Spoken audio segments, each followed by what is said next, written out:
Hello, everyone. My name is Always Asmal. Welcome to another episode of Two Ways to Skin a Cat, a show where we talk career experiences, entrepreneurship, and investments. The main aim is to show that there's more than one way to be successful other than just climbing the corporate ladder. Now, we are live on LinkedIn and YouTube, and the show will be available on podcast by tomorrow. For those listening on Apple Podcasts or on Spotify, please leave a rating for the podcast. Now, if you're joining us live, drop a one in the comments so that we know we're not talking to ourselves, and drop a two in the comments if you're watching the recording. My guest for this week is Lungelo Khuzwayo, aka the corporate Pantsula. He is a trainee chartered accountant who is also the founder of a suit business. Lungelo, thanks Yeah. so much for joining me today. Thank you for having me. I really appreciate that. Let's jump straight in. Tell us your Okay. story. Where do you come from? And maybe even outside of work, who is Lungelo Khuzwayo? Give us that backstory. Yeah. So I'm gonna start with where I come from, where I grew up, and then how did I end up here. So, like you guys said, my name is Lungelo Khuzwayo. I come from a small city, a small town actually, Bethel. It's in Mpumalanga. I actually grew up in. I spent a good time of my life in KZN. Then I moved when I was in grade 5. Not sure what age it is when you're in grade 5, but then in grade 5, then I went to Mpumalanga Bethel, and then all my Zulu-ness got diluted out. I couldn't speak with the nice KZN Zulu accent anymore, so that went out through the window. And then when I was growing up, I remember my father actually works at a mine. He still does at Sasol. So he'd come back with overalls and he would come back with like oil and everything and something to be dirty. So I was still a child. So every time he arrives, I would like run and hug him. So this one time, it was immediately after I took a bath. I ran, I hugged my father by the knees because like I'm short.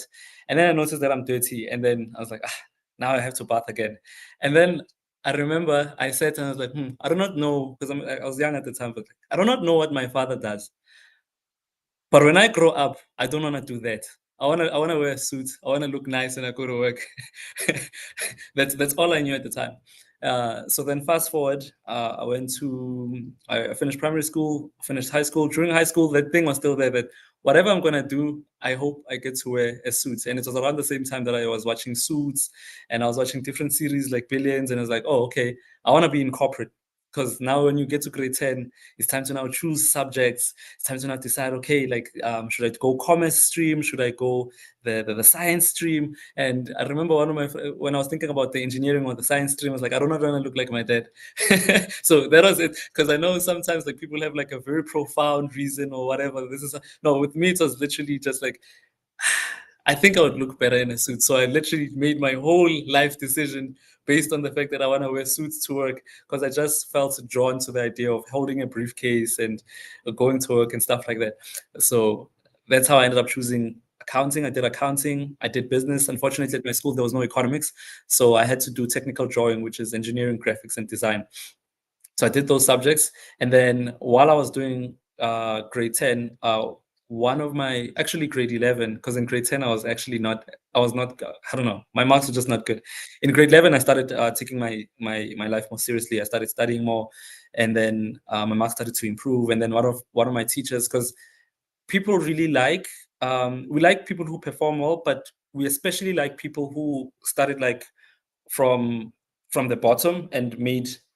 So if somebody was like always doing well, it's great and that's amazing. But when somebody is like, okay, you were getting 50s, now you're getting 70s, people really, really like that underdog kind of story that you started from this and now you became that. So I was one of those for my teachers because they were just expecting me to be average. And then out of nowhere, I started getting like 70s, 80s.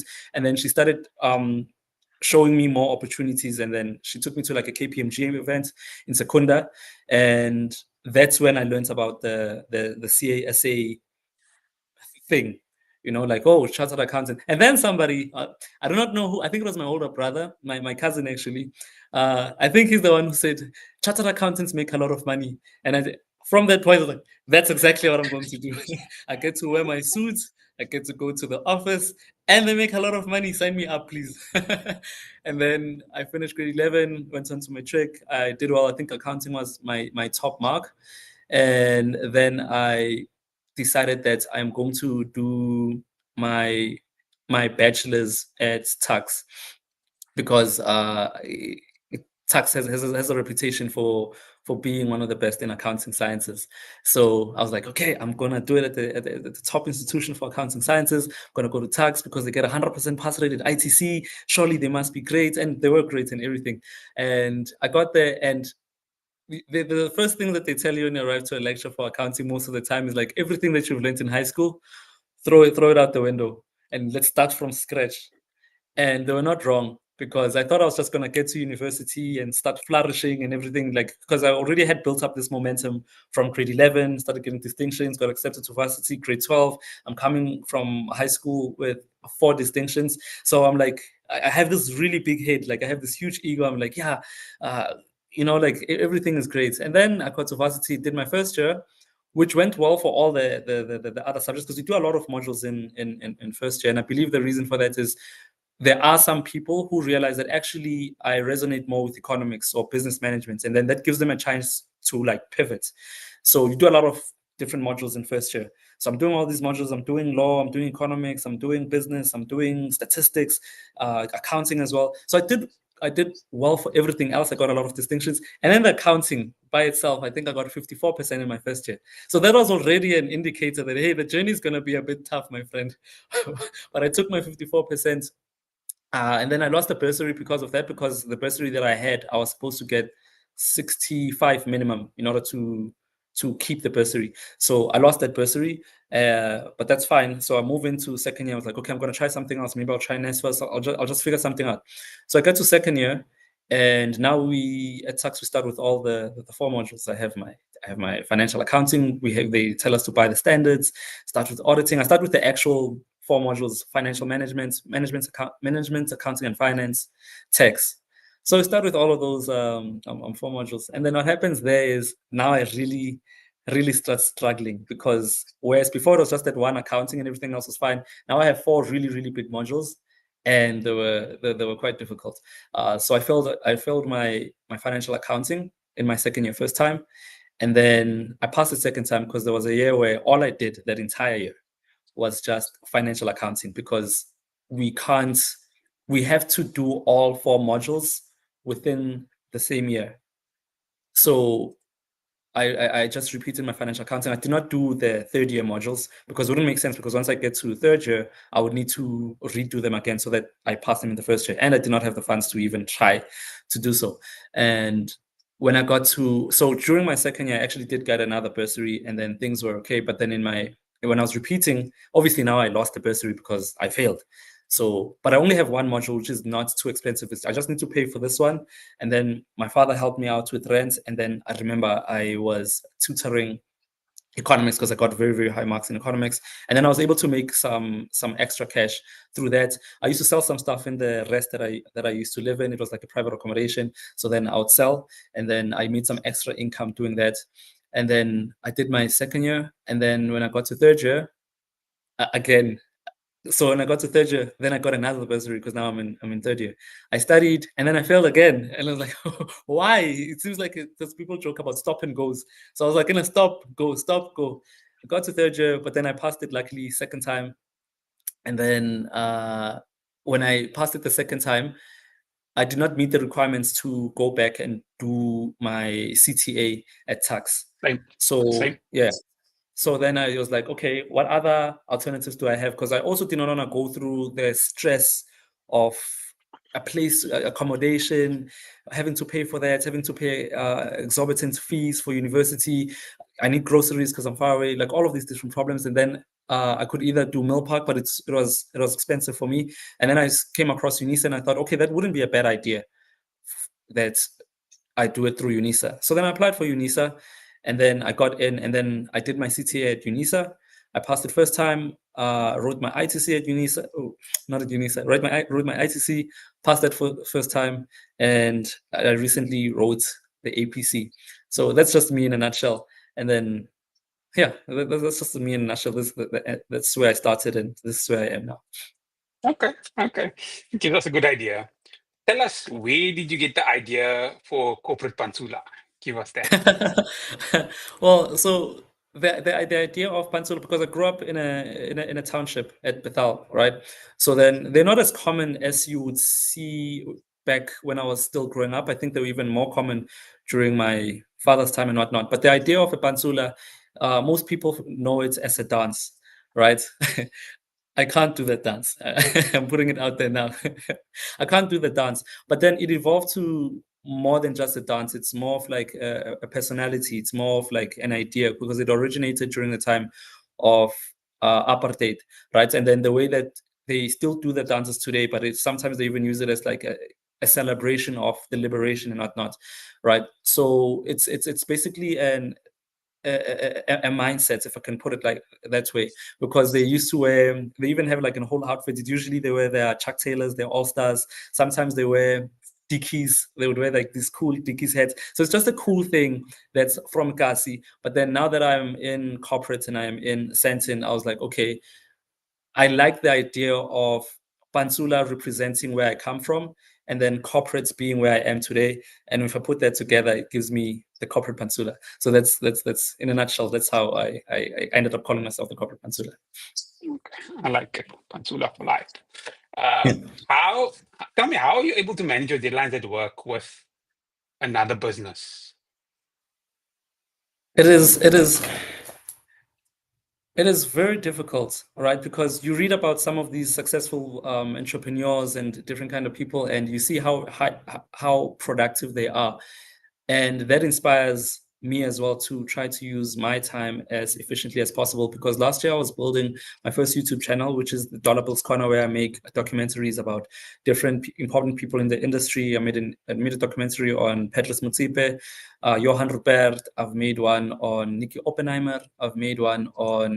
I made a few political ones, one on Jacob Zuma, where I basically just document their story without being controversial in any way, but just documenting their story. Like, this is where this person grew up, this is what they did, this is what they studied, this is how they ended up where they are today. So it's basically like a documentary of some sorts that I just put together myself using various information online. Sometimes I read books and I try to get like an overall understanding of what kind of person this is and how they ended up where they are. So I spent a lot of time building that during the first 2 years of my articles. And what I would do is I would plan my day and I would audit my time. Like I would audit at work and I'd come back and audit my time, like, because I also try to go to the gym and be fit. And what I learned is that the best way is when you do something, do it 100%. Because my phone notifications, I could show you right now, like it's either on airplane mode, but even if it's not, all of my social medias, they're off. Because what I learned is that I will only give WhatsApp or Instagram, whatever social, I'll only give it attention when I decide to give it attention. When the notifications are on, I kind of have to give the world my attention when I have not decided to do that yet. So that was a huge game changer for me to be able to make all of these documentaries, because the YouTube is doing quite well.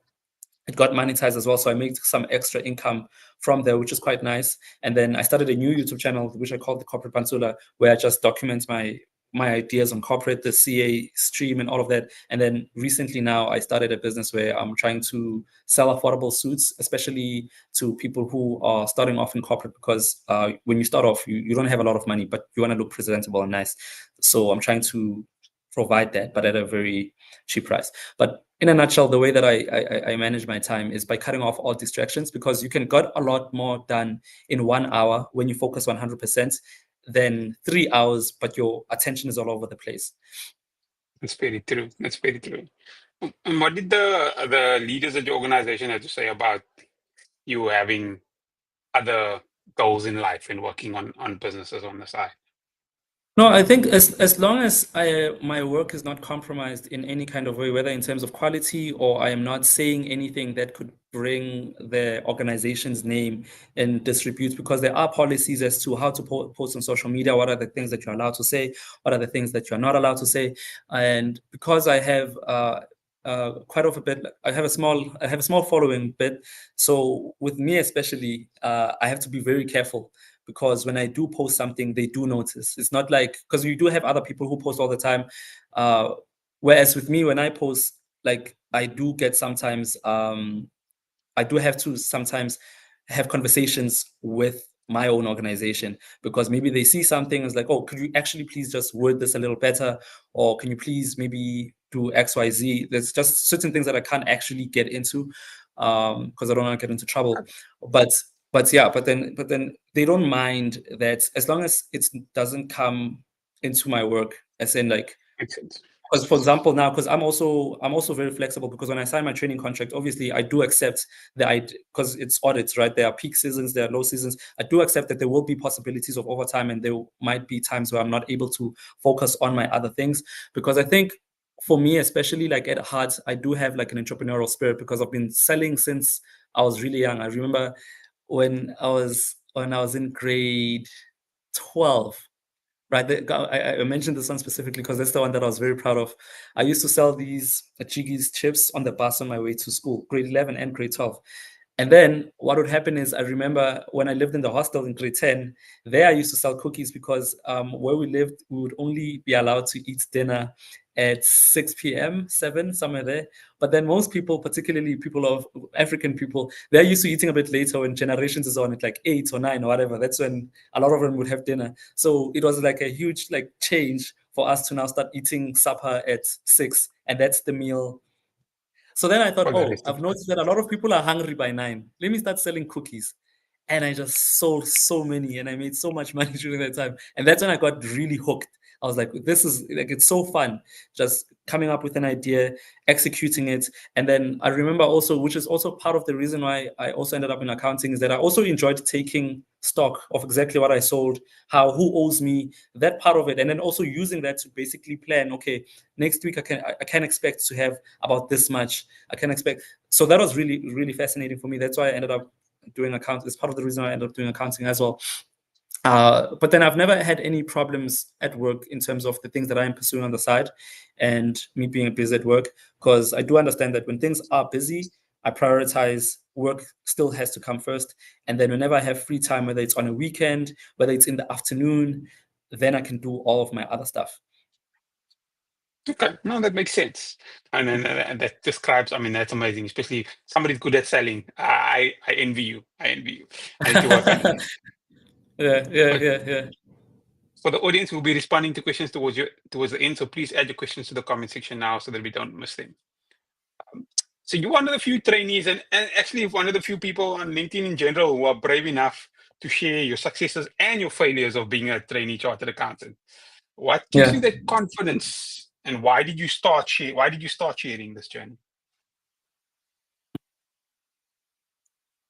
I remember so I got into LinkedIn very, very early on. I was in my third year of university, but then I never used to post anything at the time. I would just, I think that's also around the same time when I first heard about you as well, because when I was still in varsity at Tux, I was listening to How to Skin a Cat. Yeah, I'll get back into that. Things have been very busy, but so I used to read different stories, and then when I finally started in corporates, I remember what happened was the way that I came, because I spent 2 years at home because I couldn't afford accommodation. So COVID happened, and then a lot of people went home. Some people came back, but then I couldn't afford accommodation. So I did my final year at Tux when I was repeating at home. I just come to write physically, and then UNISA was obviously online, right?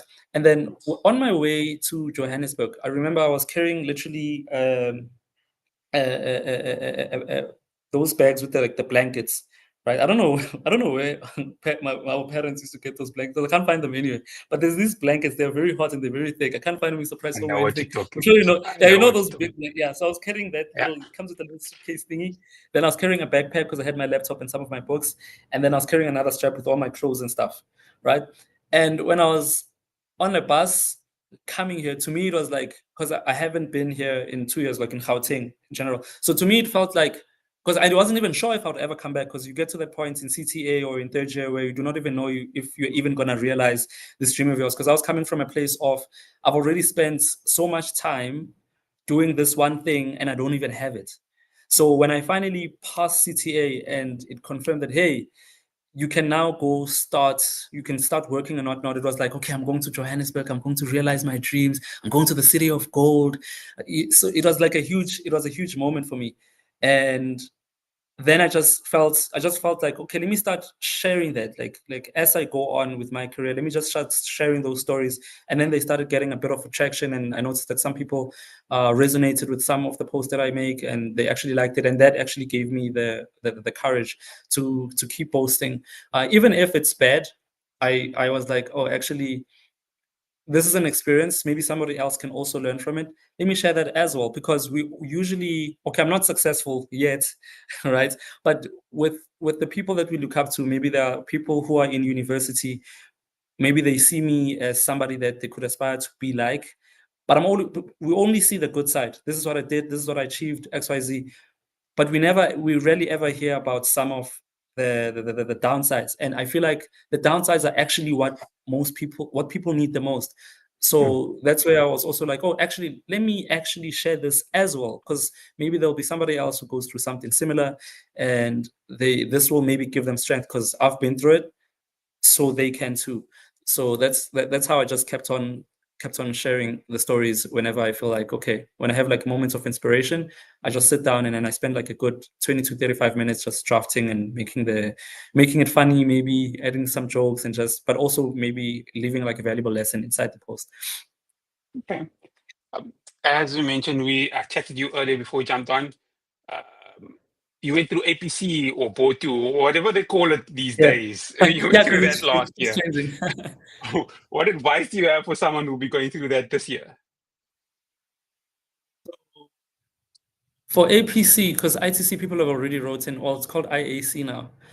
For APC, it's very, because I remember I've made a YouTube video about it, and in the YouTube video, I did express that these are the things that I am doing that I'm hoping will help, because I haven't received my results yet.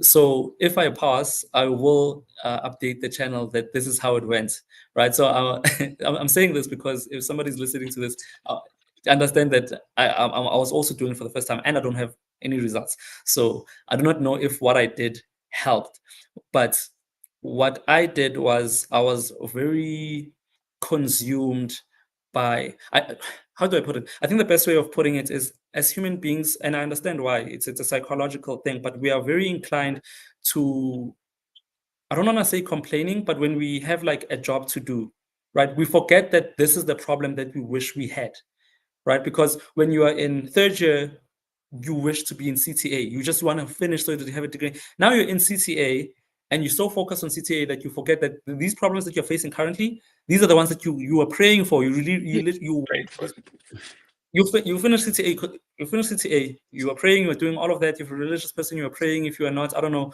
But whatever you are doing, but you are working hard on this thing, and you really wanted it. Now you got it. Now you're looking at ITC. You're not even enjoying the fact that you get to write ITC, because that's another thing, right? When we look at tasks, we look at them as something that we have to do. Whereas if you look at them as something that you actually get to do, right? Like, this is an opportunity for you to do something. Not everybody has it, right? For you to write ITC, it means that you pass CTA. Not everybody has that, right? So it was the same thing with APC. It was like, I have some friends who are in the same year as me, but they are still writing their ITC. So I looked at APC as something like, oh, at least I get the opportunity to write APC. There are other people who haven't. So that's one of the things that actually motivated me every day when I go to study. Is like, okay, I get to go and do this thing, and then I would apply myself as much as possible. I remember even posting a picture on LinkedIn where I was wearing overalls because Remember the that one? I scenario, remember. the scenario in the in the APC scenario was a mine. So I was so immersed in that, like I was thinking like a miner. I was even talking to my mining friends. I'm not saying that people should do that. For the purposes of that, I was just sitting there and just trying to immerse myself as much as possible. I was even imagining myself if I was a financial accountant in a mine, right? Like, and I'd literally act it out. Like, I would literally act out when I read the scenario and they say I'm a financial accountant. I'd behave as if I'm a financial accountant. There's a beautiful quote by, I think it's Oscar Wilde, when he says, life imitates art more than art imitates life. And I find that to be quite true. And I was doing that in my own way. I was trying to imitate the person that they say I am in the scenario. It was like, and it was fun. Like, I really enjoyed that, right? Like, I really enjoyed that. I remember even telling one of my friends that, hey, during this period, I am a financial manager at XYZ company. Anything that has nothing to do with this, I genuinely don't have time because I was just so obsessed and so immersed in this thing. And I would spend a lot of time just researching and reading other different kind of. So I think research is what helps with APC, because when you get there on the day, it's all about how you manipulate what you know and applying it on the day. So I think the best advice that I could give for APC is that don't focus too much on the research you've done, right? You've done it, it's there, but focus more on the problem that you have right there and then, right? Like have, because I see like there's a lot of people. I'm not saying it's just hard for me to give advice on APC, and I haven't even passed, right? So I don't want to present myself as like an expert in APC, but what I tried to do, and I think what helped me pass my board course, is that I didn't force my research that I've done into my scenario. I would look at the information on the day, and then if the information triggers something that I've already worked on, that's when I would bring it in. Otherwise, I was very confident in what I have done so far. I've already looked at the financial implications. I've already looked at the tax implications. I've already looked at audit and tax. I was very confident from that, because they will never ask you exactly what you researched. You just need to have confidence in yourself that whatever they ask me, trust that you know enough to give a feasible answer. And when I would write those answers, I actually pretended, because remember what I'm saying, like I was immersed and I was in like almost role playing. I wasn't looking at it like as an exam, like this is an exam I need to give an answer to. No. I was responding to an email. If this was one of my audit clients, how would I respond? So I was literally just typing out an email that actually, because sometimes the person that I'm typing to is not even a CA. It could be the board of directors. So I can't now use jargon and all these different, like, so I would like, if this was an actual real life application, like how would I draft my email? And those are the things that I think helped me a lot. I think that's great advice. I mean, just contextually, because you're going to move into the world and you're not going to be necessarily talking to CAs. I think that's, I know we've only got 3 minutes left, but any last few words from you or anything you'd like the audience to know? I think that I would like the audience to know. What? I can't think of anything on the spot, but I think I do. Well, something that I live by and I post it quite often, but it's the idea of never giving up on yourself, because there are miracles within you still waiting their turn. So whatever it is that you are doing or whatever it is that you're going through, don't lose faith in yourself. Don't give up on yourself. Like there might be some people who give up on you and whatever, but make sure that you don't give up on yourself. Yeah. I fully agree. When I used to do back in the day when we did our board exams, we still used to get percentages.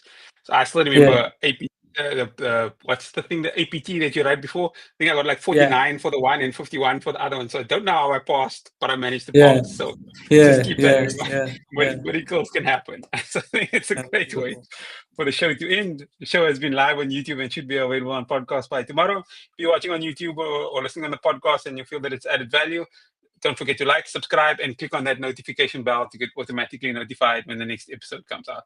Lungelo, thank you so much for sharing your story with us. Thank you so much for having me. Thanks, everyone, for joining us for another episode of Two Ways to Skin a Cat.